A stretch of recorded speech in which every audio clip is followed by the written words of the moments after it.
안녕하세요. 전 50대 여자입니다. 요즘은 100세 시대라고 하기도 하죠. 저는 앞으로 살아갈 날보다 살아온 날이 더 많은 사람입니다. 전혀 짧은 인생이 아니죠. 제 팔자는 스스로 생각해도 그렇게 불쌍해서 하늘에다 원망도 참 많이 했습니다. 긴 시간 동안 너무 힘든 일이 많았거든요.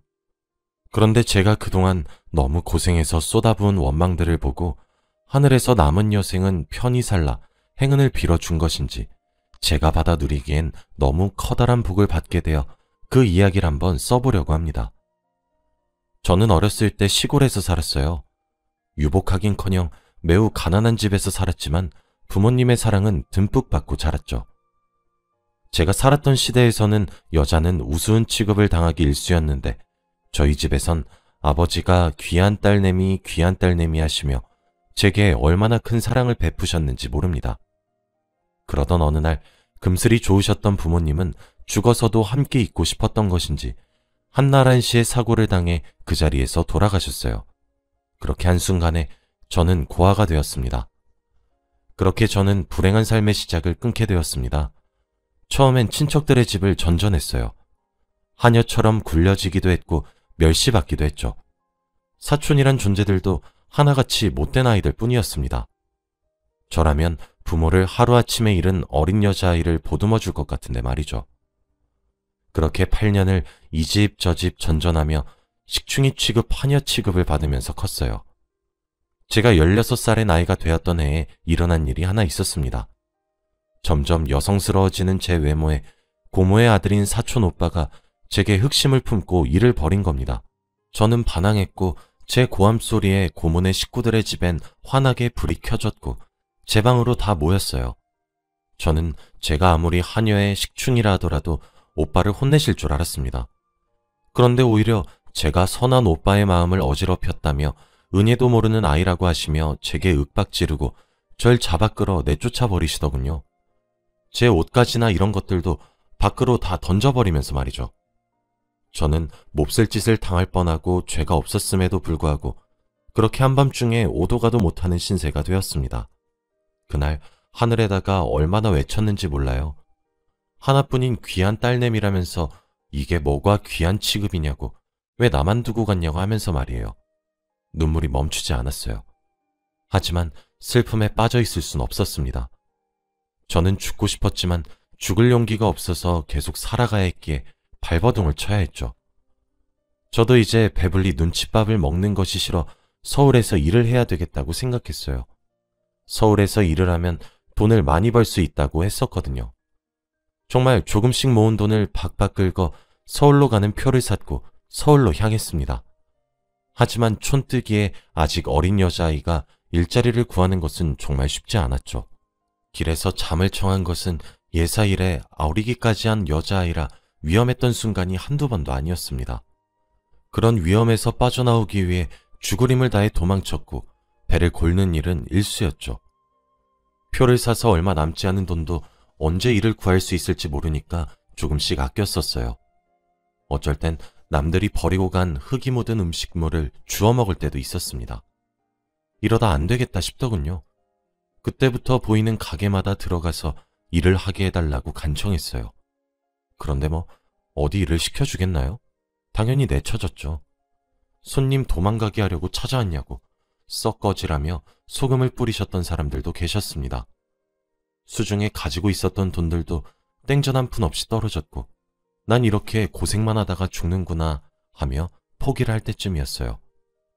전봇대 밑에 쪼그리고 멍하니 눈물만 흘리며 앉아 있었는데 머리 위로 종이 한 장이 하늘하늘 떨어지더라고요. 뭔가 싶어보니 제가 있는 곳에서는 거리가 제법 있는 곳에 위치한 공장에서 일을 할 사람을 구인한다는 내용이었죠. 그 종이에는 숙식 제공이란 4글자가 적혀 있었습니다. 집도 절도 돈도 없었던 저는 이거다, 진짜 마지막 기회다 하며 미친 듯이 걸어 공장에 도착했어요. 나이가 어려서 안 된다고 하면 어쩌나 싶어서 불안했는데 전부 제 기우였습니다. 그곳에는 저보다 어린 여자아이들도 있었거든요. 미신 공장이라 그런지 여자들밖에 없더군요. 꾀재재한 몰골을 본 반장님은 오늘은 쉬고 내일부터 일을 하라 하며 일하는 시간이며 돈이며 기계적으로 웃더군요. 기숙사에서 지낼 거면 월급에서 돈을 얼마 정도 떼가는데 어쩌겠냐고 하면서요. 저는 오늘부터 기숙사에서 지내겠다고 했어요. 기숙사는 낡고 초라했고 외풍도 많이 들었지만 그날 밤 서울에 올라온 이후 처음으로 제대로 씻고 이불을 덮고 편안하게 잠을 청할 수 있었어요. 이튿날부터 손이 부르트도록 일을 했습니다. 요즘 청년들은 미리 알려준 시간보다 일을 더 시키면 야근 수당이니 특근 수당이니 이런 것들을 노동부 같은 곳에 말하기도 하고 신고하기도 한다던데 우리 때에는 그런 것들이 일절 없었고 하라면 해야 했죠. 쥐꼬리만한 월급에서 기숙사 비용도 떼가는 것도 모자라 하루에 잠을 자는 시간을 제외하면 계속 재봉틀을 돌려야 했어요. 하루에 14시간에서 16시간은 일을 했던 것 같습니다. 티끌과도 같은 돈이었지만 쓰는 돈이 없어 그런지 모으니 제법 돈이 되더군요. 몇 년 일에 모은 돈은 생각보다 액수가 컸어요. 그때 같은 기숙사에서 살고 있는 언니가 제게 투자를 권유하더라고요. 세상 물정 몰랐던 저는 솔깃했죠. 언니는 자기에게 돈을 맡기면 2배로 불려줄 수 있다고 호언장담하며 공장 사람들의 돈을 받아 투자해주고 있다고 했습니다. 저뿐만 아니라 다른 사람들도 돈을 맡겼다 하기에 언니를 믿었는데 언니는 제가 모은 돈을 받아가는 것을 끝으로 다음날 새벽에 야반도주를 했어요. 한순간에 전 재산을 잃었죠. 저와 같은 피해자가 속출하기 시작하더군요. 제 기구한 팔자는 거기서 그치지 않았어요. 돈이야 다시 개고생을 해서 모으면 되었지만 몇 달 지나지 않아 공장이 망해서 문을 닫았거든요. 자세한 사정을 모르지만 회사 사장이 보증을 잘못 썼다고 했나 뭐 그랬던 것 같아요. 저는 공장에서 친해진 사람들의 집에 신세를 지기 시작했습니다. 다행히도 공장에서 친해진 언니들은 착해서 저를 잘 받아주었죠. 그런데 다 며칠 정도만 신세를 질 수 있었어요. 그것도 한계가 있었기에 염치 없이 언제까지 신세만 질 수 없어서 하루빨리 일한 곳과 몸을 누일 곳을 찾아야만 했죠. 그렇게 발품 팔며 숙식이 가능한 일자리를 찾아 헤매고 다녔습니다. 그런데 그런 제가 안쓰러웠는지 당시에 가장 친하게 지냈던 공장 언니가 자기는 고향 집에 내려가서 지낼 건데 함께 내려가지 않겠냐고 하더라고요. 저 하나 정도 도울 여력은 된다고 하면서 말이죠. 염치가 없었지만 저는 차마 거절할 수 없었어요. 그렇게 언니네 고향 집에서 신세를 지게 되었습니다. 언니네 부모님은 정말 따뜻하신 분들이었죠. 제가 살아온 환경을 듣고 눈물 지으시며 하늘에 있는 부모님들이 대견하다고 할 거라며 어린 나이부터 정말 고생이 많다며 이제 행복할 일만 있을 것이 분명하다고 해주셨거든요. 어린 나이에 부모를 잃고 눈칫밥만 먹으며 기구한 팔자를 살아왔던 저는 어른의 따뜻한 위로를 받고 정말 아이처럼 울어버렸죠. 그러던 어느 날 부모님이 저를 따로 부르시더군요. 무슨 일인가 했더니 일자리를 하나 소개시켜주겠다고 하시더라고요. 정 내키지 않으면 여기서 좀 더 지내면서 천천히 알아봐도 되니 부담은 갖지 말라고 하시며 한번 말을 꺼내보는 거라고 하셨습니다. 듣고 보니 입주 요양보호사 일이었어요. 저는 당연히 하겠다고 했죠. 언니네 부모님의 따뜻한 마음씨를 알기에 더 이상 신세만 질 수는 없다고 생각이 들었거든요. 그렇게 25살의 나이부터 요양보호사 일을 직업으로 삼았습니다. 처음엔 정말 힘들었어요. 치매 걸린 노인의 온갖 수발을 들고 하루 종일 할아버지 또는 할머니에게 매달려서 지내야 하니까요. 숙식이 해결된 것은 좋았지만 치매 걸리신 분들의 행패나 생떼에 지쳤던 날들도 하루 이틀이 아니었지만 포기하진 않았어요. 그렇게 힘들어서 때려치우고 싶다가도 아이처럼 어려진 어르신들이 몰래 사탕을 숨겨와 제게 내밀곤 했었고 제게 곱다고 하며 예쁨을 주기도 했었거든요. 정말 보람찼었죠. 그렇게 지금까지 제가 마지막 숨을 거두실 때까지 살펴드린 할머니와 할아버지의 수가 꽤 됩니다. 아무래도 입주까지 시켜 24시간 돌보게 했기 때문에 저를 고용했던 사람들의 집은 잘 사는 집들 뿐이었어요. 점점 시간이 가면서 저도 나이를 먹어갔고 모은 돈도 정말 많아졌죠. 공장 때와는 비교도 안 되게 대우가 많이 좋았습니다. 이제 점점 내 삶도 나아지겠지 하며 무르르듯 살았어요. 그 사이 저는 30대가 되었고 40대가 되었죠.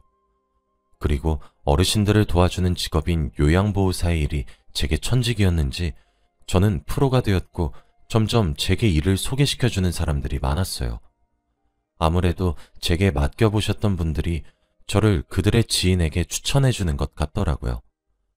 그때 남편과 하나 있는 딸을 사고로 잃은 데다가 암까지 걸린 할머니의 입주 요양보호사를 구한다는 이야기를 듣게 되었습니다. 나이는 82세였어요. 그런데 하루아침에 건강과 가족을 동시에 잃어서 그런지 성격이 괴팍하다고 소문이 자자해서 일을 하러 갔다가도 3달도 채 지나지 않고 사람들이 포기하고 도로 나온다고 하더라고요. 그러다 제 귀에까지 들려오게 되었죠. 임금을 살펴보니 남들보다 2배 정도의 시세였어요. 그래서 제가 하겠노라 말을 했죠. 저는 그 나이가 되도록 결혼도 하지 않았고 자식도 없었거든요. 그저 돈을 모으는 재미로만 삶을 살았죠. 그리고 저처럼 사고로 가족을 다 잃어 세상에 혼자 남겨진 분이시기도 했고 게다가 암까지 걸리셨다니 남처럼 느껴지지 않았습니다. 다들 그 할머님께 아무리 가지고 있는 슬픔이 커도 저렇게 심보가 괴팍하면 어쩌냐고, 그러니까 큰 병에 걸린 것이라 손가락질했지만 저는 누구보다 세상에 혼자 남겨진 기분을 잘 알았고 이해가 되었기에 더 마음이 갔었던 것도 있었어요. 할머님의 집에 일을 하러 가기로 한 날이 되었죠. 와, 그런데 생각했던 것보다 훨씬 괴팍하셨어요. 저는 암에 걸리신 것만 알았는데 얼굴의 절반이 화상 자국으로 덮여 있으시더라고요. 알고 보니 남편과 딸을 잃어버렸던 사고가 화제였다고 합니다. 가까스로 어머니는 구출이 되었는데 남편과 딸은 그만 숨을 거두고 만 거죠. 그래서 그런가 사람이 대화를 하면 눈을 마주치고 말을 해야 하잖아요. 그런데 할머님을 쳐다보기만 하면 악을 쓰며 소리를 지르기는 일쑤였어요. 저렇게 혈압을 올리시다 쓰러지면 어떡하나 싶어 걱정이 될 정도로 화를 내시기도 했죠. 음식은 또 어찌나 가리셨는지 몰라요. 말동무가 되기는커녕 말을 붙이려고만 하면 저를 노려보곤 하셨죠. 그러니까 오히려 오기가 생기더라고요. 내가 포기하나 봐라 하는 심정으로 계속해서 할머님께 다가갔습니다. 할머님은 남편과 딸의 사망보험금을 받아 살림이 엄청 넉넉하셨는데 투자의 신이 붙었던 것인지 보험금을 굴리고 굴려 몇십억 대의 자산 가셨어요. 저는 그런 할머님께 빨래를 개어드리면서 제 이야기만 조잘조잘 거렸죠. 들은 척도 하지 않으시는 것 같았는데 다 들으셨나 보더라고요. 저는 투자를 어떻게 하시는 거냐며 사기도 당해봤다고 하는 제 말에 이게 멍청한 것 하시기도 했거든요. 그러면 저는 그러게요. 제가 너무 순진했었나 봐요. 하고 넘겼어요. 그 뒤로도 제가 칼질을 하다 손가락을 베는 날이면 아니 너는 눈이 없냐? 하며 혼내셨었고 제가 할 일을 끝내고 소파에 앉아있다 잠깐 꾸벅 졸면 득달같이 달려오셔서 넌 지금 시간에 잠이 와? 잘 거면 방으로 썩 들어가! 하며 화를 내셨었거든요. 그래서 오해했었나 보더군요. 저는 주위에서도 할머니 성질이 보통이 아니다, 괴팍하다, 온갖 소리를 다 듣고 여기에 일을 하러 오기도 했고 실제로 할머님께서 제게 따뜻한 말 한마디 하지 않으시니 색안경을 끼고 바라보았던 것이었어요. 할머니는 전혀 괴팍하신 분이 아니셨거든요. 말을 조금 세게 하시는 분이셨죠. 제가 손가락이 칼에 베었던 날에도 후시딘을 던지듯 제게 주셨고 소파에서 꾸벅꾸벅 조는 날이면 거실 TV 소리를 낮추셨어요. 할머니가 따뜻하다는 사실을 알아채니 할머니의 꾸중도 듣기 즐겁더군요. 저도 정을 많이 주게 되었어요. 점점 할머님께 진심이 되어갔죠. 사람이 살다 보면 소주가 땡기는 날이 있잖아요. 마음이 헛헛하고 어수선한 그런 날이요. 할머님을 모시고 산 지 1년이 다 되어가면서 저희 부모님의 기일이 다가왔었어요. 할머님 잠자리를 봐드리고 거실에 혼자 앉아 창밖에 떠있는 달을 보며 소주를 한 잔 두 잔 기울이기 시작했죠. 그런데 달칵하며 할머님이 문을 열고 밖으로 나오시더라고요. 아주 청승이란 청승은 다 떨고 지랄이여. 너 왜 안 자고 이러고 있어? 하며 소파로 슬그머니 엉덩이를 붙이셨어요. 그때 저도 모르게 웃음이 나더라고요. 왜 웃냐는 질문에 그냥 그저 기분이 좋아서요. 라고 대답했어요. 잠시 정적이 흐르고 할머님이 물어보시더군요. 너 왜 지금 그 나이 먹도록 결혼도 안 하고 애도 안 낳고 살아?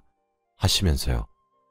그때 처음으로 할머님께 제 이야기를 들려드렸던 것 같아요. 어르신, 제 팔자가 얼마나 기구했는지 아세요? 제가 뭐 돈이 있기라나 가족이 있기라나 그러니 이 나이 먹도록 남자 한번 제대로 못 만나고 돈이나 벌면서 살고 있죠. 나이 어려서는 부모님을 한날 한시에 잃었지. 돈 좀 모아놨더니 믿었던 언니가 받아들고 야반도주했지. 얼마나 힘들었는지 몰라요. 어르신, 저 진짜 길에 버려진 음식도 주워 먹고 그런 적도 있었어요. 안 믿기시죠? 이렇게 제 한몸 건사하기도 바쁜데 어떻게 가족을 꾸리겠어요. 그림의 떡이지. 저는 할머님께 하소연하듯이 얘기를 해드렸습니다. 할머니는 소파에 앉아 지팡이에 턱을 괴며 제 이야기를 묵묵히 들어주셨죠. 그래서 그런 것인지 술 기운 때문인 것인지 술술 나오더군요. 할머니는 그런 제가 안타까우셨나 봐요. 본인 이야기를 해주시더라고요. 괜찮아. 남들 사는 것도 다 이렇게 살아. 세상에 사연 없는 사람이 어디 있겠냐? 다 참고 살고 버티는 거지. 나도 우리 하나 있는 딸이랑 남편을 화재로 잃고 나서 얼마나 죽고 싶었는지 몰라. 우리 남편은 1등 신랑이었거든. 딸도 그런 남편 닮아서 심성이 참 고운 아이였지. 화재로 세상을 등져서 그런가 사망보험금은 두둑하게 나왔는데 가족 목숨값인데 좋아 껐어. 아니 나도 따라갈까 하다가도 겁이 나서 못하고 또 아득바득 살아보겠다고 노력했지. 고향 땅에서는 우리 가족 생각나서 못 살겠고 그래서 서울로 혼자 올라왔지 뭐.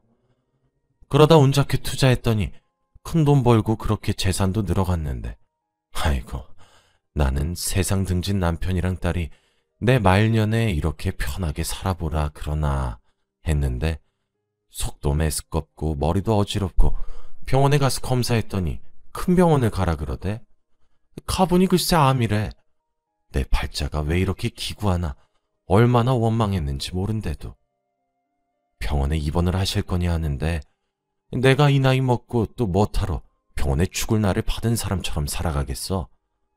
아니다 됐다 하고 병원 왔다 갔다 하면서 편안하게 뒤지겠소 했지. 그런데 이 암이란 병이 참말로 독한 병이더라고. 시도 때도 없이 몸이 쥐어짜지듯이 너무 아픈데 혼자 있으니 힘들고 아프고 어찌나 비참하든지. 에휴, 그래서 보살 구하면 못하겠어. 내가 악바리처럼 살아서 그런지 내 얼굴에 화상 흉이 두려워서 그런지 뭔 말만 하면 눈물바람으로 못하겠다 그러는데 나도 지겨워지더라고. 그래서 이제 마지막이다 하는 심정으로 구했는데 그때 일하러 들어온 사람이 바로 너요. 근데 너는 내 얼굴을 봐도 징그러워하지도 않고 그저 예 할머님, 예 어르신 하며 살갑게 대해주는 것이 참 고마웠다고. 이왕 이렇게 밤이 늦은 김에 우리 남편이랑 딸 차랑 좀 들어볼 텐가? 잠시면 기다리고 있거라 하시더니 방으로 들어가 때가 타서 색이 바랜 상자를 하나 들고 나오시더군요. 그러시며 우리 딸 얼굴 좀 봐. 얼마나 고운데. 우리 남편도 젊었을 때 여자들 가슴앓이 꽤나 시켰던 얼굴이래도 하시며 제일 먼저 셋이서 찍은 빛바랜 가족 사진을 보여주더라고요.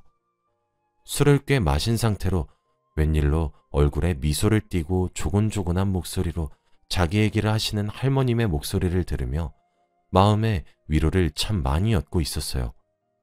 그런데 사진을 본 순간 퍼드득하며 술이 다 깨더군요. 저는 깜짝 놀라 사진을 할머님의 손에서 뺏어 들고 뚫어지게 보았습니다.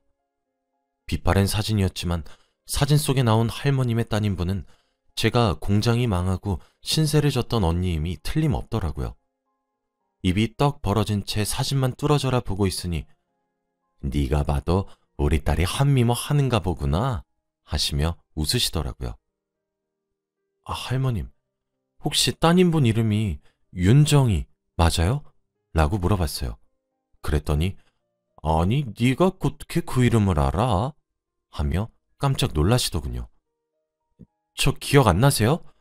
정희 언니가 다니던 공장 망해서 언니가 회사에서 친하게 지냈던 동생이라고 한 명 데려와서 몇 달 함께 지냈잖아요. 제가 그 동생이에요. 그때 그 동생한테 입주요양보호사로 일할 수 있게 해주셨잖아요. 저 기억 안 나세요? 어쩜 좋아. 저 여기 올라와서 적응하는 게 좀 힘들어서 숨통 좀 틔우고 나서 바로 정희 언니네 연락했는데 그 누구도 안 받아서 한참이나 찾았어요. 걱정돼서 정희 언니 고향집에 내려갔더니 글쎄 집은 무너졌지 사람은 온데간데 없지. 제가 얼마나 걱정했는데요. 마을 사람들이 서울로 가버렸다기에 서울에서 일하다 보면 잘 살겠지 했는데 정희 언니도 화재 사고로 그만 이라고 횡설수설하며 할머님을 붙잡고 엉엉 울었어요. 아이고, 아니 그럼 네가 순영이니? 순영이가 맞는 게야? 아니 그래, 이제 천천히 얼굴 뜯어보니 그때랑 눈망울 하나도 변하지 않았구나 하시며 아이고 아이고 하시더라고요. 그날 늦은 밤이 지나 새벽에 해가 뜰 때까지 저와 할머님 둘이서 부둥켜 안고 지난 세월을 위로하며 한참을 울었습니다. 그 이후로 할머님은 자신을 어머니로 여겨달라 하셨고 저 또한 제게 저희 엄마와 아빠를 제외하고 따뜻함을 베풀어 주셨었던 첫 어른이었고 정희 언니는 제게 친언니와 다름없는 존재였기에 진심으로 어머니로 여기기 시작했습니다. 거기에 그치지 않고 저를 수양딸로 삼아주셨어요. 그렇게 몇 년 동안이나 딸이 엄마를 모시듯 둘이서 행복하게 지냈습니다. 병원에서도 암의 진행률이 심하지 않다 하셨었죠. 그래서 이제 나도 어머니도 드디어 마음 편하고 몸도 편하게 행복하게 지내겠다 했습니다. 그러던 어느 날이었어요. 다른 날과 다름없이 아침에 일어나 밥을 준비하고 있었는데 어머니가 밖으로 나오시질 않더군요. 항상 오전 9시가 되면 나오셨는데 말이죠. 웬일로 늦잠을 주무시나 하면서 방문을 열었더니 어머니가 이불에 그대로 누워 있으셨습니다. 엄마, 오늘 웬일로 이렇게 늦잠을 자요? 해가 좀 있으면 중천에 뜨겠어요. 하며 다가가 흔들어 깨웠는데 어머니 배 위에 올라가 있던 손이 힘없이 바닥으로 떨어지더군요. 불안했습니다. 서둘러 손가락을 코 밑에 대었어요. 숨을 쉬지 않으시더군요. 황급히 귀를 심장에 가져다 댔어요. 심장도 뛰지 않더군요. 몸도 이미 체온이 식어 있었습니다. 사람이 너무 크게 놀라면 눈물도 나오지 않는다는 사실을 아시나요? 119에 다급히 전화를 걸었어요. 뭐라고 신고를 했는지 기억도 나질 않아요. 병원에서는 사망 원인이 노안인 것 같다 하시더군요. 무슨 정신으로 어머님의 장례를 치렀는지 모르겠습니다. 가족도 잃고 돈도 잃은 노인네가 뭐가 그리 보고 싶어서 데리고 가셨냐. 하늘에다 물어보기도 했고 겨우 가족처럼 기대어 지낼 딸내미 만든 지 몇 년이나 지났다고 날 두고 가시냐. 사진에 대고 혼잣말도 했었죠. 왜 자기가 죽을 날을 아는 것처럼 돌아가시기 하루 전날 제게 고맙다고 하고 사랑한다고 한 거냐고. 이러려고 그랬냐고 혼자 펑펑 울다가 어느새 장례가 끝났더군요. 이왕 가신 거 하늘에 가서 보고 싶었던 남편과 딸내미 손잡고 잘 쉬셔라. 의사가 노안으로 사망하면 고통이 없다던데 아마 마지막엔 고통 없이 편하게 자는 잠에 돌아가신 건 어찌 보면 다행이다 하며 생전 바다를 좋아하셨던 것이 기억나 인천 앞바다에다 유골을 뿌려드렸어요. 사망 신고를 하고 오니 변호사가 집으로 찾아오더군요. 윤수영 씨 집에 계십니까? 하면서요. 문을 열어서 안으로 들어오라니 저희 어머니가 혼자 남은 수영 딸 걱정에 유산을 미리 다 정리를 해놓으셨더군요. 어머니는 저를 수양딸로 들이시고 1년 정도 뒤에 유언장을 적으셨다고 해요. 거기엔 자기가 죽으면 제게 모든 재산을 위임하겠다고 적혀 있었습니다. 그렇게 받은 유산이 40억 정도 됩니다. 유언장과 함께 동봉된 편지에는 저를 딸이라고 지칭하시면서 자기가 죽으면 세상에 혼자 남을 제 걱정에 눈을 감으려다가도 번쩍 떠진다고, 자기가 죽으면 이제 고생하지 말고 남은 노년 남자친구도 만들어보고 그렇게 즐겁게만 살다가 따라오라고, 많이 사랑하고 둘째 딸이 되어주어 너무 행복하고 사랑한다고 적혀 있었습니다. 더 해주지 못한 것만 기억나 미안하고 죄스러웠는데 어머니가 끝까지 저를 걱정하시며 세상을 뜨셨던 것이 참 가슴이 아파왔어요. 저는 여전히 어머니와 함께 지냈었던 집에서 혼자 생활하고 있습니다. 어머니가 원하셨던 것처럼 남자친구는 만들어보지 못했지만 저처럼 어린 시절 어른들에게 외면받고 힘들게 사는 아이들에게 후원하고 봉사활동을 하며 나름대로의 행복을 찾으면서 잘 지내고 있어요. 오늘은 딱 어머니가 돌아가신 지 5주기가 되는 날이에요. 제 후원을 받으며 대학을 졸업하고 취직에 성공한 여자아이가 하나 있습니다. 저를 엄마라고 부르는 가슴으로 낳은 딸 같은 존재죠. 어버이날 첫 월급으로 사온 것이라며 꽃다발과 스카프, 그리고 편지를 한 통 써왔더군요. 자기 인생이 너무 어두컴컴해 나쁜 생각을 하려고 결심했을 때 한 줄기 비처럼 엄마인 제가 나타났다고요. 사랑하고 고맙다고 적혀 있었습니다. 그 편지를 읽으니 저는 아직도 바다 여행을 즐기고 계실 저희 어머니가 참 많이 생각이 나네요. 처음엔 기구하다 여겼던 제 팔자가 이젠 남부럽지 않게 여유롭게 평화로운 나날이 지속되고 있습니다. 이게 다 어머니 덕분이겠죠.